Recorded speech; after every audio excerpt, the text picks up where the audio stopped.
Brought to you as always by manscaped.com. Check them out. Promo code TGT20 for 20% off your first purchase and free shipping. I am your host for the NFL show, Mike Goodpastor. Right now, I'd like to welcome in my co-host who got out of Clemson just in time, Sam Teets. How you doing, Sam? I'm doing all right. Neither of my teams won this weekend, obviously, so I'm a little disappointed. And that Clemson game was just awful. Well, at least your team didn't give it away to Georgia in the final minute because they wouldn't run the clock down and then just run the freaking ball. But what the hell? All right, let's go to a man who's happier because he's an Indianapolis Colts fan. Welcome in 1981 national champion with the Indiana Hoosiers, Steve Risley. How you doing, Steve? Morning, gentlemen. All right, let's go ahead and let's get started. We'll talk about everybody that got fired here in a little bit because I don't think there's any surprises so far. Let's start off yesterday. The Cleveland Browns made the playoffs for the first time since 2002. That year, they got beat by the Pittsburgh Steelers in the playoffs, blew a huge lead to Tommy Maddox right before Ben Roethlisberger got there. But for the Browns, nothing's ever easy. And with the Steelers playing with a lot of second stringers, the Browns got through, Sam. Yeah, they won, I think, 24-22, I believe was the final score. So it's not like they won by a lot. I'm kind of sick, though, of seeing the Browns fans brag like they actually beat a starting team on something that they didn't. There was no Ben Roethlisberger. You played Mason Rudolph and Josh Dobbs was out there for a few snaps. There was no T.J. Watt. There's no Cameron Hayward. Those are arguably the most three important players on the Pittsburgh Steelers. They didn't play, and the Browns won by 2 points because there's a bad – well, not a bad call, but a bad throw on a two-point conversion from Pittsburgh. So, really, the Browns get the rematch in the wild card round. I think Pittsburgh has to feel confident going into this game, considering what they just did with a bunch of backups. Well, you have to feel good because Pittsburgh, even though they suck, gets to play the Cleveland Browns, who are terrible. Plus, with the Cleveland Browns history, we know this probably isn't going to turn out well for him, Steve. Yeah, I agree, and I agree with everything Sam said. This was no indication of where these two teams stack up against each other, and I think we're going to find out pretty quickly next weekend. The separation between these two franchises right now. Good for Cleveland. They made the playoffs after, 18 long years. Ended that streak, and that's all good. But I agree with Sam. They're kind of acting like they just won a Super Bowl when all they did was get themselves in the playoffs. And they did it in a backhanded way. I mean, I feel bad for Miami, who Buffalo shows up pretty much with their starting five intact when the game means nothing to Buffalo for all intent and purposes, and yet Cleveland comes in and heck, I think half those guys, Sam, didn't even make the trip, did they? Roethlisberger and them didn't even get on the plane. Roethlisberger wasn't even on the plane, didn't even go to the game. So they wouldn't have played no matter what. So I don't like that in football. I think the fans deserve all players to play. I understand why it happens and it needs to happen because the game is so violent.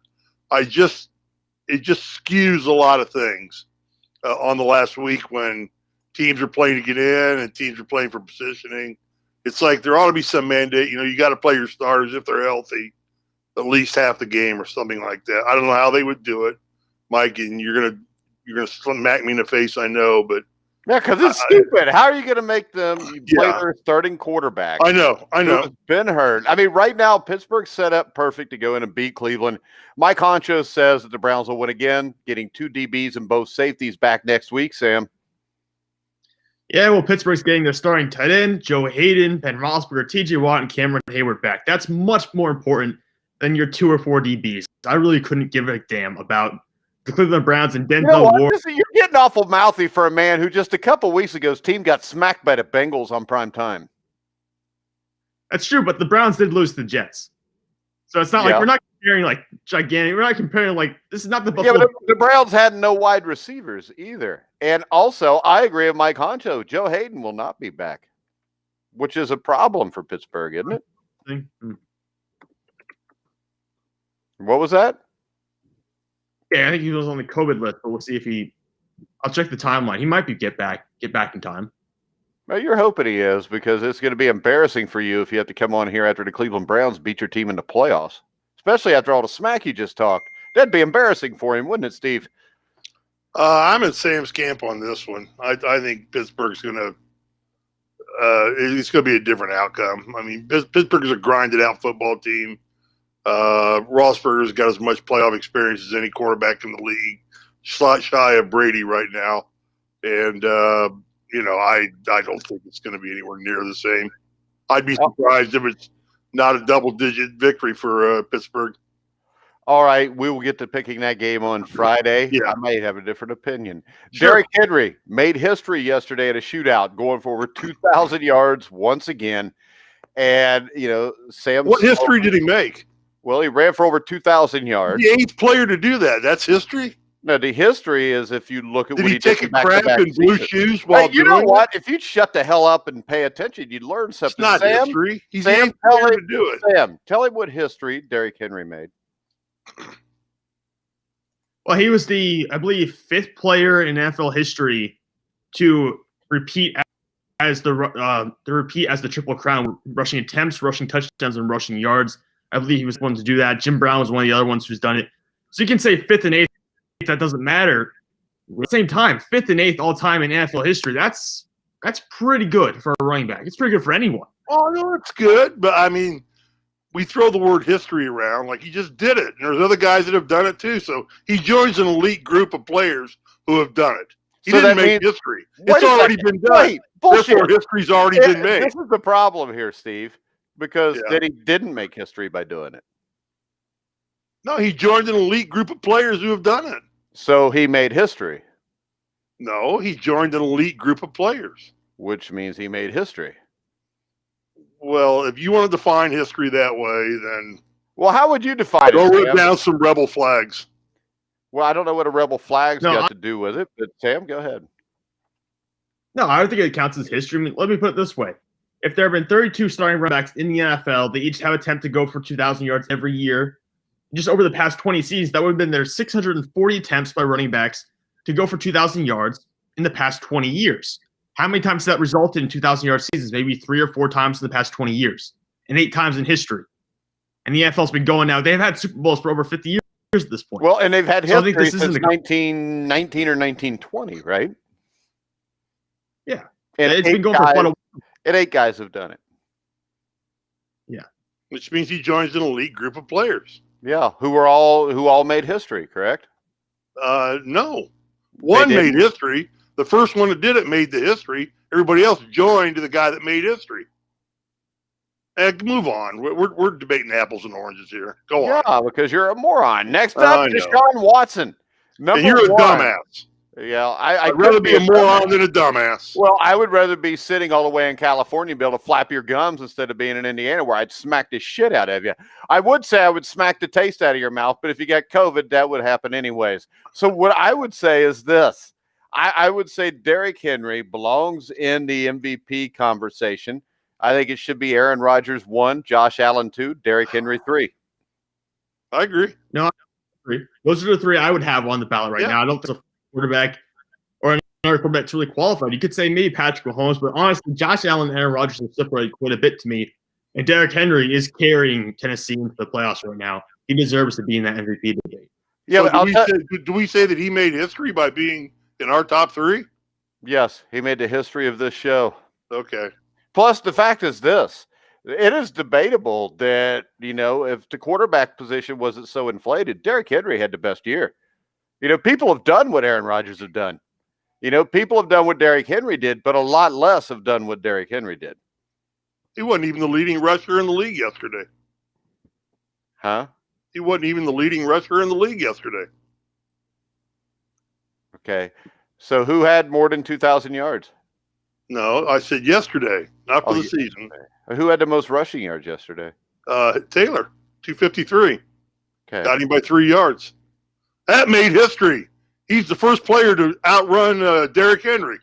That's history. Actually, it's not, because there's been multiple guys run for more than 253 yards in a game. Not a Colt. I think not a Colt. He set the single game rushing record for the Colts. That's history. Nobody cares about the Colts. They're not even Indianapolis's team. We've went through this. They're a bastard version of the Baltimore Colts. And you don't claim the Bungles either as your team. Well, see, this is the thing. I don't sit here and make fun of your team's name just to make myself feel better. I don't feel better about it. I like the Bengals. I picked them to win this week. Yeah. You didn't. And they lost. Mm-hmm. Okay. So I was right and you were wrong. All right. Move on. Okay. Deshaun Watson led the NFL in passing on a 4-12 team with over 4,800 yards, Sam. That should at least put him in the top 10, shouldn't it, for the NFL MVP? And I think it puts him as one of the top 3 or 4 quarterbacks in the NFL right now. We're talking about the MVP. I would think he's probably maybe that 5th guy in. And we're saying if Mahomes is 4 or Mahomes is 5, I think 10. Watson has to be the other one. Hey, Watson had a better year than Mahomes. If you're saying that, I would say Watson should be top. If you're saying that, I think Watson should be top 5 in MVP voting then. Because you consider what he's working with that team, considering what he's working with that organization, everything Bill O'Brien did to put them in a hole. Then Roman Cornell is your head coach for the rest of the year. And Watson's done nothing but play hard, try to get his team a win. And you watch that game, they were tied with 18 seconds left. They should have gone to overtime and given Deshaun Watson a chance, but Houston's defense fell apart, and then the Titans got a game-winning field goal in 18 seconds. So I think Deshaun Watson deserves a lot of credit he's done with this terrible team. All right, next up, the Philadelphia. Whoa! I don't get a comment. I thought you did comment. Go ahead. Not on Deshaun Watson. I don't think he would be in the candidacy for MVP, because I think that entails as the most valuable player, you're leading your team to victory, and you're winning games for your team. You're doing the intangibles as well as the tangibles. What I do think that Derrick Henry should walk away with is offensive player, or not Derrick Henry, Deshaun Watson would be offensive player of the year. I think that guy is one of the 2 or 3 best quarterbacks in the league right now. Watching him play, and offensive player of the year, I don't know there's a quarterback doing it much better than him, other than maybe Rodgers and Mahomes. Josh Allen's better than Josh Allen and Brady. Yeah, Josh Allen and Brady.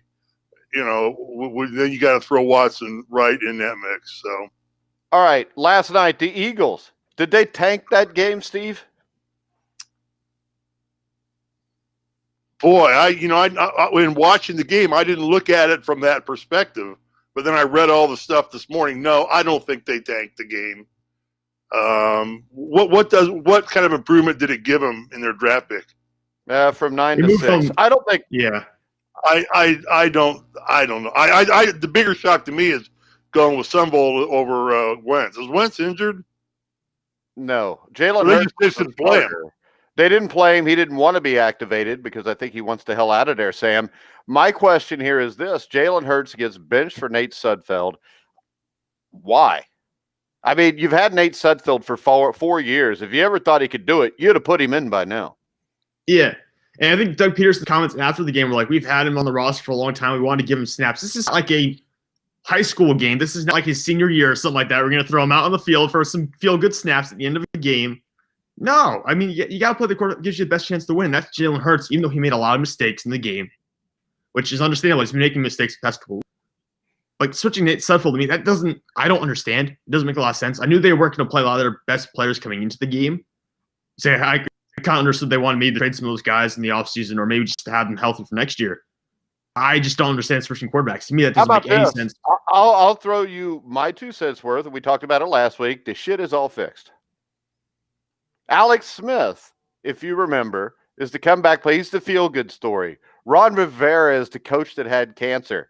The NFL needs them in the playoffs. The NFL doesn't need a team from the NFC East in the playoffs. Yeah, they do, because this is the thing. There's no story with the Cowboys. There's no story with the Giants other than they suck and they got in. All we're going to see all week is how Ron Rivera battled cancer. Alex Smith almost died. And now they're in the NFL playoffs. They made this game the main game Saturday night, correct? Yeah, but they were expecting this to actually be a competitive game, to have real players in the field, not the third stringers. But what I'm saying is the playoff game, they have put as the primetime game, I believe.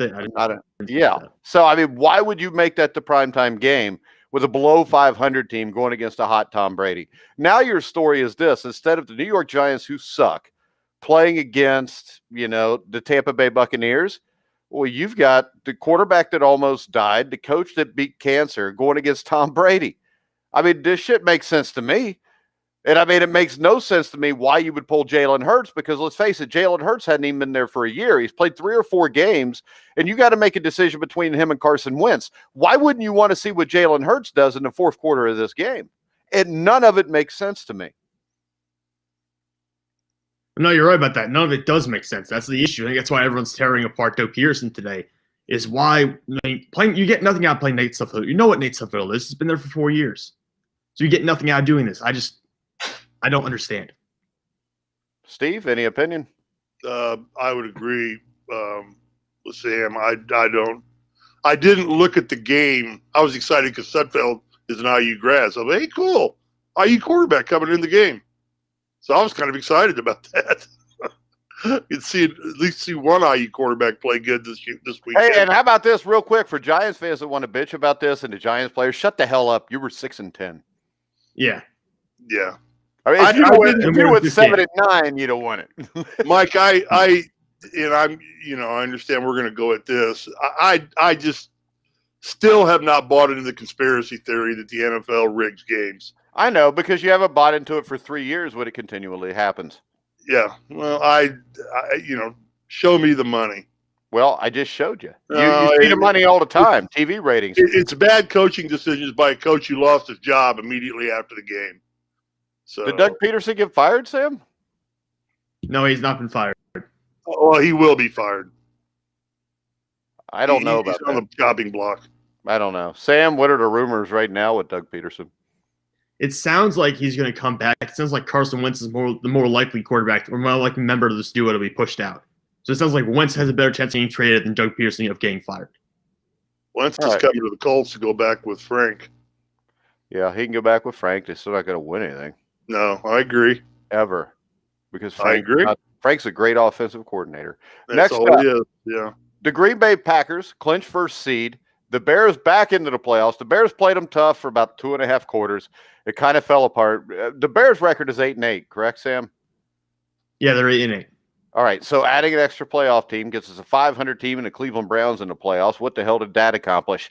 All right, the Green Bay Packers right now, Steve, look like the best team. They're playing really well right now. Aaron Rodgers had maybe the best season he's ever had, and he's nearing 40 years old. So what's your take on the Packers? They have to be a Super Bowl contender. And then what about the Bears? I think you said it right when the Bears are a product of that 7th team coming into the playoffs. Just allowing one more body to be there. But in a year when fan base is waning because nobody can go to the games, it can't hurt anything. I mean, it's going to be a one and done. It balances everything out. I like the Packers. They're fun to watch. I just don't know if their breadth of depth is what some other teams are. If they've got it all over the place, or it's just Aaron Rodgers having just a monster year, and he's carrying them entirely on his shoulders. Truly the MVP of the league.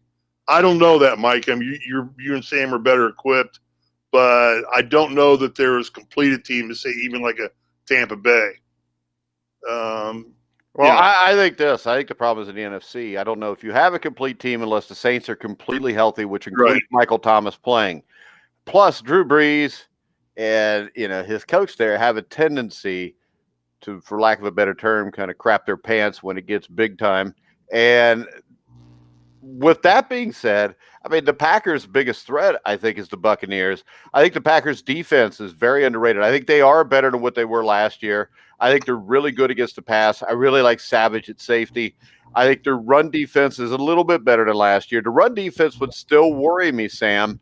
And the offensive line with David Bakhtiari out would worry me also. So I don't think this is a cakewalk for the Packers, but I think the Packers have to be the favorite going in. Yeah, I don't think it's a cakewalk for the things you just mentioned. Their run defense has gotten better. I believe they held Derrick Henry to below 100 rushing yards in that game they've matched up against, not this past weekend, but the week before that. So that's obviously a significant improvement they had last year when the Bears ran all over them.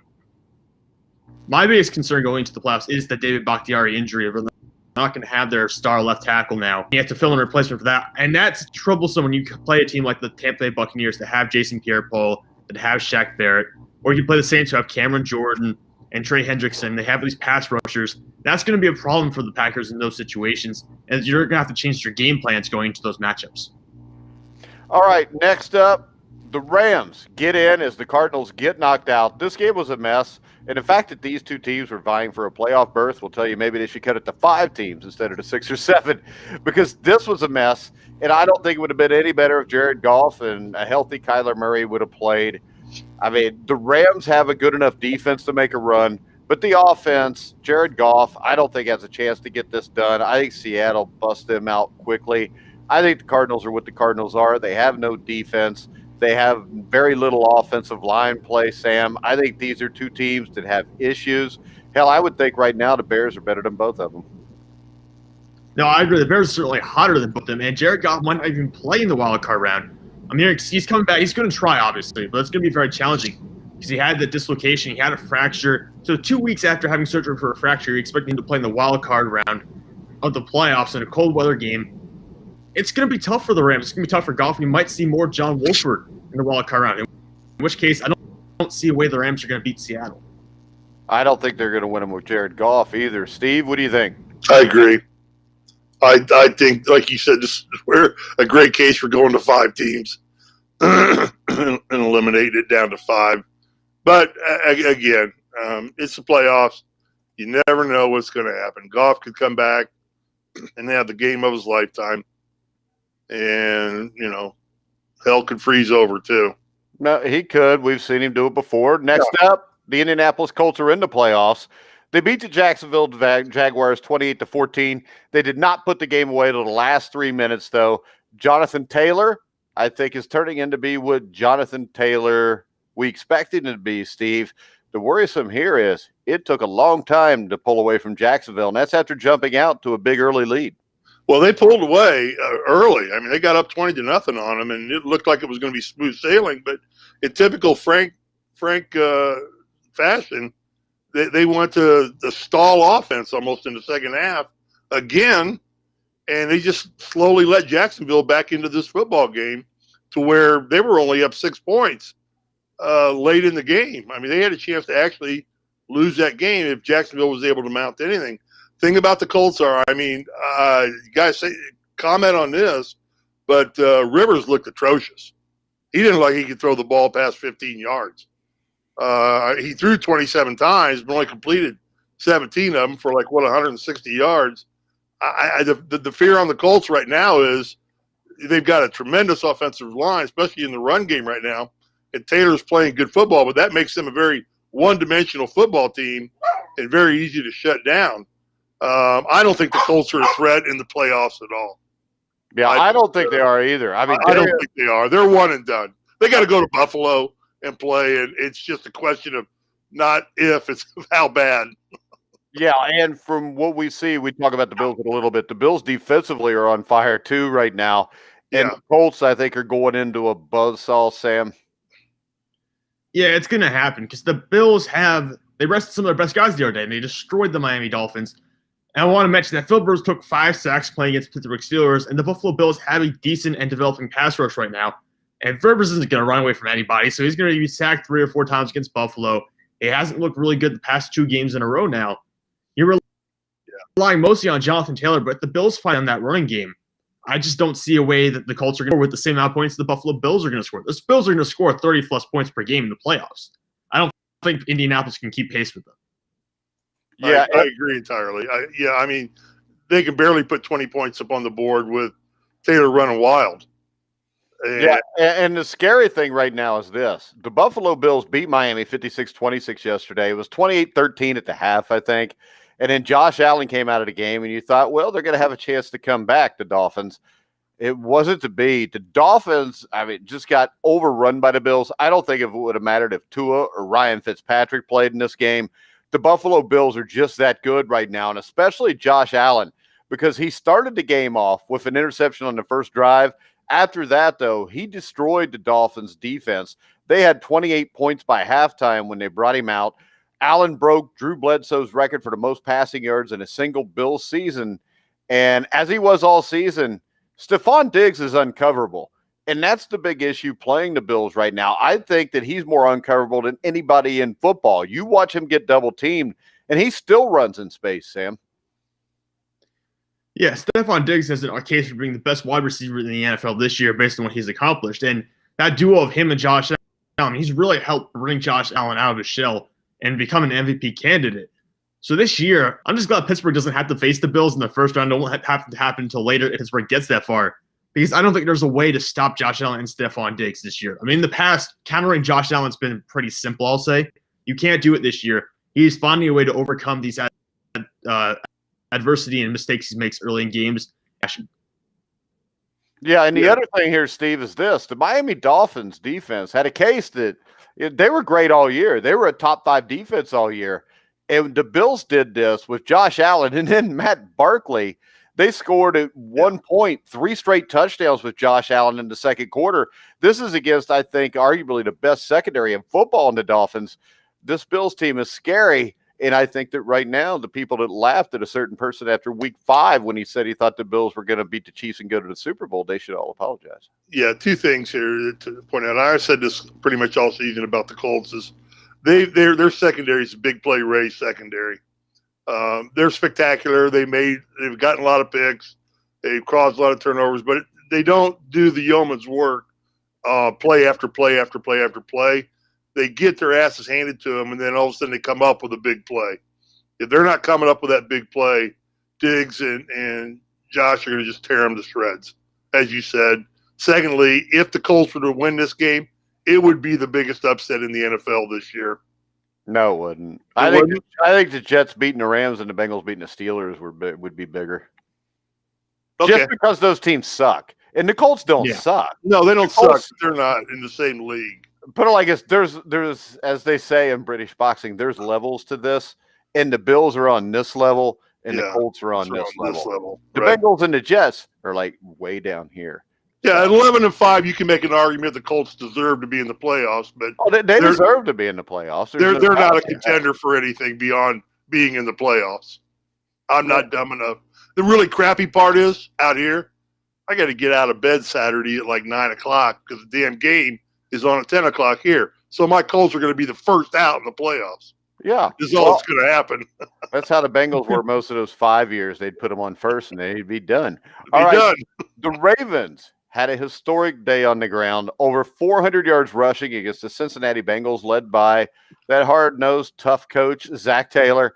This game was an absolute embarrassment. Brandon Allen was absolutely pathetic, which tells us just how bad the Houston Texans defense was, because Brandon Allen goes for a rating of like 130 last week to 0 this past week. And, the Bengals did shut down that passing game of Lamar Jackson. He was only 10 for 18, but I don't even know why they threw the ball 18 times, to tell you the truth. I think they could have ran the ball on every down and beaten the Bengals by 30 points, Sam. No, you're right. I mean, Bengals had no answer for what Baltimore was doing. They were constantly gouging out large sums of yards. I mean, J.K. Dobbins averaged 12.3 yards per carry, 13 carries, 160 yards, 2 touchdowns. Lamar Jackson, 8.8 yards per carry. Gus Edwards, 5 yards per carry. You have the 4 guys of Dobbins, Jackson, Edwards, and Mark Ingram, and you're running those guys constantly. They bring different styles of football to have that trio of running back plus Lamar Jackson. I don't know if there's a defense out there that's built to stop all of that. Not even Pittsburgh, not even Buffalo. I think they could slow it down. But I don't know if you could just shut down entirely. Obviously, the passing game is much more susceptible to failing. But the running game for Baltimore seems pretty strong here late in the season. So, Steve, what's your take on the Ravens? How dangerous are they? They will play Tennessee next week. So you've got the best running back in football against the best group of runners in football. Is the difference going to be Ryan Tannehill and Lamar Jackson, and who's better? Well, yeah, I think it's going to be Henry versus Baltimore's defense. Baltimore tends to play hard-nosed, smash-mouth football. They come at you. They hit hard every play. That's just the Harbaugh mentality. You can see that he coaches the same way. And I think it's good. But I think the quarterbacks are going to determine the outcome of this game. If Tannehill can stay with, or Jackson can stay with Tannehill in the air, which he hasn't shown he can do, but he hasn't needed to either. So let's see what happens with that. I would say, of all the teams that are in the playoffs right now, Baltimore might be the most improved AFC team. It doesn't mean they're the best AFC team, just they're the most improved of any team that's gotten in and ready to make a run at the playoffs. Well, see, I think they can win. My take on this is this. When I look at this, the Titans beat Baltimore in Baltimore earlier this year. I don't know if the Ravens are so much improved or their schedule's just been crap at the end of the season, because once you get, you had the Lamar Jackson-less game against Pittsburgh where they lost. After that, they're playing teams like the Bengals and the Cowboys. But the thing that strikes me is last year, Tennessee dominated Baltimore in the playoffs. And you say, Sam or Steve, that nobody can shut down this running game. But Tennessee did it in the playoffs last year. And in the regular season this year, J.K. Dobbins ran for 70, Lamar Jackson 51, Gus Edwards 6 yards, Mark Ingram 2 yards. This is a team that's had Baltimore's number, and I think that's what makes this game so interesting, because right now, I don't think the Titans' defense is near as good as it was last year, but the Titans' defense was pretty good the first time they played the Ravens. So does Vrabel have a way to beat the Ravens? Sam? He probably does. It comes down to, I think, the better question is, does John Harbaugh have a way to beat the Tennessee Titans? Because Harbaugh is a very good coach in his own right. So I think it'll be interesting to see what adjustments he makes. There have to be adjustments from the last game they played this year to this upcoming matchup. I'd argue Tennessee's defense has actually gotten a little bit weaker since that first matchup. I think they've lost a couple of players. Too. So I think there's an opening there. I just don't know if they'll be able to take it. And I think that Tannehill with Corey Davis and A.J. Brown will probably be the difference maker in this game. But Tannehill has had some off games here in the past couple of weeks. It's not like he's a lockdown quarterback every week. Well, and the thing that gets me here is Derrick Henry, that last game against Baltimore, 28, 133 yards. I think the one big difference that could make the difference in this game is I think Tennessee's offensive line is better than Baltimore's. Oh, for sure. He's dealt with all the injuries, the retirement of Marshall Yanda. And Tennessee's offensive line, which was a little questionable to begin last season, has really solidified itself as probably, I think, a top 5 run blocking unit in the NFL. All right, let's go ahead. Let's move on. Steve, is Tom Brady really 43 years old? I don't know. Good question. He sure don't play like it. Boy, I tell you what, his arm doesn't look like it either. I've seen him put some zing on some 30, 40-yard passes that were spot on and threading needles like he was doing when he was 25. He's a freak of nature. He's just a freak of nature at that position. I mean, he looks like he could play another 5 years, which give him realistically means probably another 2 years at that level. I don't know now. I think we're just going to wait and watch and see what Tom Brady does, because this is a different breed than what we have ever seen. I don't think we've ever seen a quarterback play near this level. I don't know how many athletes, Sam, have we seen play at this level this late in the game? Any? I mean, not many. I think you could probably find a couple of baseball players, but that's because the game is maybe a little less physical in the sense you're not taking as many hits or something like that. I don't know if you can find a baseball player for it. Maybe Nolan Ryan? I know, right? It would be tough. At 43 years old, that's really pushing you here. I don't think there is an athlete playing at this level. I mean, he had 4 touchdowns this year and just 12 interceptions. And this guy's still probably top 5 year for a quarterback in the NFL this year. He had I don't think there's anyone in NFL history to have such an impressive season late in their career. Yeah, go ahead, Steve. Was it 44? He had 44 touchdowns, actually, I think, didn't he? That ain't bad. No, doesn't suck. And he's got Giselle, too. Well, whatever that means. I don't know. She probably still causes trouble, but she makes a lot of money. All right, next up. 4 times what he makes. Next up, the New York Giants slipped by the Dallas Cowboys. What was it, 24-19? Yeah, 23-19. Yeah, please let me look it up real quick. It doesn't really matter. It's just the matter of the fact that Dallas somehow found a way to lose this game against a Giants team that was depleted and suffering injuries. 23-19. Yeah. Well, the difference here is Dalton was horrible in the first half. He battled back in the second half. Kind of reminded you of Kurt Schilling in the 2004 World Series, didn't it, Sam? Where he had the blood on his glove. Instead, with Andy Dalton, it was blood, on his glove. Well, it was blood on the sock for Kurt Schilling. But I think Dalton played tough. Mike McCarthy's an idiot, and the Cowboys lost. I think that sums up the Dallas Cowboys' entire season. I mean, pretty much. I mean, they've had all these opportunities. They've had all these great players. Yet they've never found a way to win the games they should. And I know New York has a strong defensive front, but realistically, Dallas should win this game. Dalton was the highest quarterback in this division coming into this matchup, and he had the struggles in the first half, started pulling it together in the second half, and Dallas still found a way to lose this matchup. I appreciate what Joe Judge has done this season for the New York Giants. They didn't deserve a playoff bid, certainly not 6 wins. But Dallas, you have to have a lot of questions. They've already said they want Mike McCarthy back for next year, but if I was dealing with the Cowboys right now, I wouldn't be so sure. Well, calling somebody the hottest quarterback in the NFC East, Steve, correct me if I'm wrong, but it's like walking in Walmart, looking around and saying, my wife's hotter than all these women. Good analogy. It doesn't matter if she's hot or not. She's probably going to be hotter than all the women at Walmart. All right. On a Walmart, Girls of Walmart website somewhere. We ought to start one. All right. The Seahawks. About 100 of them. The Seahawks offense finally exploded in the fourth quarter. But how much concern, Sam, do we have to have with the Seahawks offense? Because the last 5 or 6 games, they haven't been great. They exploded in the fourth quarter here against a bad 49ers team. DK Metcalf broke a 35-year-old mark held by Pro Football Hall of Famer Steve Largent for single-season receiving yards, finishing the game with 1,303 on the year. How much worry is there with the offense? Because it seems that Seattle's defense has gotten better, and the offense has become the detriment on this team. No, the defense has definitely gotten better. Everything from the pass rush, the coverage, it's gotten much better. It might be crazy, but it might be the Seattle Seahawks defense that carried them past the Los Angeles Rams next week, because Russell Wilson has not played consistently well in the past couple of games. The offense is not consistently there. They only put up 20 against the Rams last week, then 20 against Washington, against the Jets, but obviously they should have that. 12 against the Giants, 23 against the Eagles. There have been a lot of issues here the past 6 or 7 weeks at this point. They're not scoring what they used to. They're not throwing the ball downfield as much, or at least not hitting those passes. I think there's a major concern here regarding Seattle's offense. Yeah, and I think this, Steve, when we look at that, I think it is all a direct correlation with the offensive line. Their offensive line is horrible. Yeah, thank God that Wilson can scramble and run and move around in the pocket like he can and throw the action he does on the run. But I don't think the game against the Rams is a throwaway game for Seattle at all. I think it's going to be a very tight football game between those two franchises.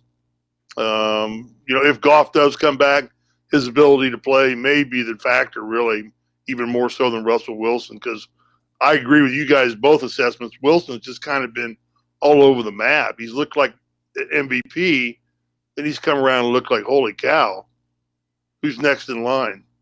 But I'm not sure that's all his fault. I don't think it is his fault. There have been too many years where he played great to assume that this is his fault. Right. And also, when you've got him, you never know when he's going to go off, and the time to go off is usually the playoffs, if you know what I mean. Sure. All right, let's go ahead and let's look at some other games. We've got the Chargers beat the Chiefs JV team. The Saints smacked the Panthers. The Jets' win streak is over. The Vikings win a shootout. And the Raiders win. Who the hell cares? All right, so we went through all of that. I don't want to talk about any of those. What I do want to talk about is this. Who should be the offensive rookie of the year in the NFL? Sam? So it's not going to be Burrow because he's only played, half the season. He played 8 or 7 games. So if we take Burrow out of the equation because of injuries, the two were 3 guys I should say we're left standing with are probably Jonathan Taylor, Justin Jefferson, and Justin Herbert. Unless there's someone you're looking at that I haven't seen yet. Tristan Wirfs could be up there, but they're never going to play. They're never going to pick an offensive lineman. No, to me, it's Justin Jefferson. To me, it's between 2 guys. So, Steve, what do you think? I would agree with Sam in terms of who it is. I like Herbert a lot, and you can't ignore what Taylor's done. Although he's got still arguably the best offensive line running, especially on the run game, to run behind. But he's made the most of it. I mean, when you're ripping off 50-yard runs, you're getting a lot of that on your own because you're outrunning people and you're finding holes in the secondary and things like that. So Taylor or Herbert would be my 2 choices. One of those. Really? I think they're second and third. I think Justin Jefferson should be the offensive player of the year. All right. So what you got here is this. You've got Jonathan Taylor, 232 carries, 1,169 yards, 11 touchdowns. Justin Jefferson, 88 receptions, 1,400 yards, 7 touchdowns, average 16 yards per catch. You got Justin Herbert, 31 touchdowns, 10 interceptions, 4,300 yards, a QBR of 69.7. When I look at that, to me, Justin Jefferson stands out the most to me. when he smashed the rookie single season receiving yards record that was held by Anquan Bolden. And I know we're talking about, yes, they're throwing the ball more and more now, but that record's been on the books for almost 20 years at this point, for probably more like 15 years. So it's been a while. And Jefferson coming out, and his increasing snaps and increasing play was a direct correlation with Minnesota starting to win football games. We forget how bad they were at the beginning there. They were like 1-5 or 1-6 at some point. But when Justin Jefferson got more involved in that offense, they started turning the year around, and Kirk Cousins started turning his season around. So I think you can see his impact. He has a larger impact on this offense than I believe people may recognize. Well, to me, Steve, it would be Jefferson 1. It would be Herbert number 2. I think they are both deserving. I think Herbert's had a great year. But Jefferson, to me, as Sam said, I think that if the Vikings would have used him the first 4 games of the season, he would have had well over 100 receptions. And I think he made a huge impact on that Vikings team coming back and winning games. I think Herbert did a great job. Jonathan Taylor, to me, the first half of the season kind of killed him to me. He didn't do a whole hell of a lot. Plus, I think it hurts him that Pittsburgh Steelers game with only the 74 yards, because when you look at his stats, 253 against Jacksonville, then 74, 83, 150 against Vegas, 91 against Houston. I don't see a lot of consistency, and I see a lot of like Jacksonville 253 games, defenses that aren't that great. So I'm not looking at the entirely. Let's go look at it all here. I can tell you this: Jonathan Taylor in the past 6 games had 741 of his yards. So the vast majority of his yardage came in the past 6 games. Prior to that, he wasn't doing much of anything. He had one big game. And you could argue too that that's a time when the Colts were making a run for the playoffs. So he puts his stats on the board when they matter. Well, he put his stats on the board. He ran for 90 yards against the Packers, a little under 4 yards per carry. Colts won that game. Yeah, but I don't think it was because they ran the ball so well. Houston, they didn't need to. That's when Rivers was still throwing the ball more than 5 yards downfield. Houston 90. All I can tell you is this: in those last 6 games, the only playoff team that they played was Pittsburgh, and he was 18 for 74. And this is the thing. They win the division. See what the average yardage gained by running backs is against Pittsburgh individually. And we don't need to. I'm not making a plea for Justin Taylor. I would agree. In that race, he's third. I would agree. I have no problem with it whatsoever. The only thing is Herbert, remember, played this entire season that he played in a massive coaching controversy. Whether their coach is going to get shit canned any given week. And he finally did the day after the last game of the season. So to be a rookie quarterback, put those kind of numbers on the board, and to get your team starting to win again, get that feel, a little unity and concept going on, with a strong coaching controversy going on, I think bodes for some consideration as well. But your argument for Minnesota's receiver, certainly can't argue with that. Those are big numbers. Those are historic numbers. Are you sure, Steve? I'm sure. They are historic. So is Justin Herbert's, though. So this is my breaking point. I don't think he broke any of John Hadel's records. Actually, Justin Herbert, I guarantee you, threw for more yards this season than John Hadel probably did in 2 seasons. Did he? Okay. Probably. I don't think the Chargers were really good when John Hadel was there, were they? No. Okay, I'll go back to Phillip Rivers. I don't know that he broke any of Phillip Rivers' records. Yeah, he did, because he threw for more yards than any rookie quarterback ever. Well, I think Rivers was a rookie when Hadel was still playing. I don't think he was. No, I'm teasing. I know. John Hadel, here you go. This is a comparison. John Hadel had 2 seasons over 3,000 yards. Yeah. 34, 73, and 68, 3,075 and 71. So. Good old Air Coryell. No, it wasn't. But Hadel wasn't part of Air Coryell? No. John Hadel, that was Dan Fat. Well, no. Air Coryell actually started with the Cardinals and Jim Hart in 72, 73. They were terrible. They brought Air Coryell in. They had guys like Terry Metcalf, Roger Worley, and they made the playoffs back-to-back years in 74 and 75 or 75 and 76. Coryell left. John Hadel was traded, I think, after the 72 season to the Rams. And really, he didn't do a whole hell of a lot after that. I think he did start in Green Bay And So then in Fouts was there, Houston, Coryell. yeah, Fouts was Eric Coryell in San Diego because when Eric Coryell got there, I think it was in 76 or 77.